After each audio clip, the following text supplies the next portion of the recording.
Garage में काम करते हुए आज तक आपने केवल पुरुष को ही देखा होगा। बाइक का रिपेयरिंग का काम केवल पुरुष करते हैं।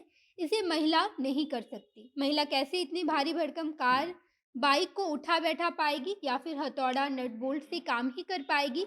ये सब काम तो केवल पुरुष का ही है। हमने आज तक यही बातें सीखी और जानी है। लेकिन हमारे समाज में ऐसी भी महिलाएं निकलकर सामने आ रही है जो हाथ में बेलन या चूड़ी नहीं सजाती बल्कि बाइक और मोबाइल रिपेयरिंग करती हैं।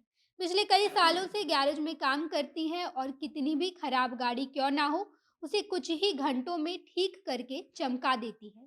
जब उनसे बातचीत की गई तो उन्होंने कहा कि मर्दों को लगता है कि लड़कियों के हाथ सिर्फ चूड़ियां पहनने, मेहंदी लगाने, चूल्हा चौका करने और चौखट के भीतर दो वक्त की रोटियां बेलने के लिए ही है। लेकिन अब हम इन सभी सोच को खत्म करना चाहते हैं। इस दकियानुसी सोच और संकीर्ण मानसिकता को चुनौती दे रहे हैं। ये सभी बोल दो लड़कियों के हैं जिन्होंने समाज के बनाए गए नियम को तोड़कर गैराज में जाकर काम करने का फैसला किया है।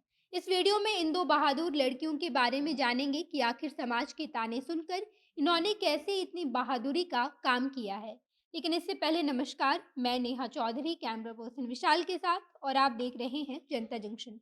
दोनों लड़कियां मध्य प्रदेश के छोटे से जिले खंडवा की रहने वाली है और आदिवासी समाज से संबंध रखती हैं।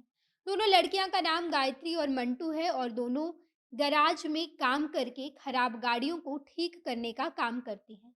जब इन दोनों महिलाओं से बातचीत की गई तो उन्होंने बताया कि जब हमने गैराज खोला था तो गांव के लोगों ने हमें खूब ताना दिया था। वो लोग कहते थे कि इन हाथों में बेलन और चूड़ियां शोभा देती है, ना कि गाड़ी के नट बोल्ट। तुम लोग कैसे गाड़ी ठीक कर पाओगी? तुम लोग फालतू में गैराज खोलकर बेवकूफ़ी कर रही हो। तुम सब नकली मैकेनिक हो। कोई नहीं तुम्हारे पास अपनी गाड़ी को ठीक करवाने आएगा और अगर आया भी तो तुम लोग उसके गाड़ी को और भी खराब कर दोगी। लेकिन इसके बावजूद दोनों महिलाओं ने ठान लिया था कि हम लोगों को कुछ भी नया करना है। हम लोग ऐसी चीज़ें कभी नहीं करेंगे जो समाज हमारे लिए निर्धारित करेगा, बल्कि हम वो चीज़ें करेंगे जिसे करने में हमें मन लगता है, जो हम करना चाहते हैं। इस वजह से हम दोनों ने अपना एक गैराज खोला और उसके बाद गाड़ियों की सर्विसिंग करना शुरू की है। अपनी बातों को आगे बढ़ाते हुए दोनों महिलाओं में से मंटू कहती है कि अरे हम लोग क्यों नहीं कर सकते? जब लड़कियां हवाई जहाज उड़ा सकती है, ट्रेन चला सकती है, इतना ही नहीं बल्कि घर भी चला सकती है, बच्चों को पाल सकती है, बड़ी-बड़ी कंपनियों में काम कर सकती है, तो फिर हम अपने गाँव में ही रहकर गैराज क्यों नहीं खोल सकते? ये कहाँ लिखा हुआ है कि गाड़ी की सर्विसिंग केवल लड़के ही कर सकते हैं, लड़कियां ये नहीं कर सकती?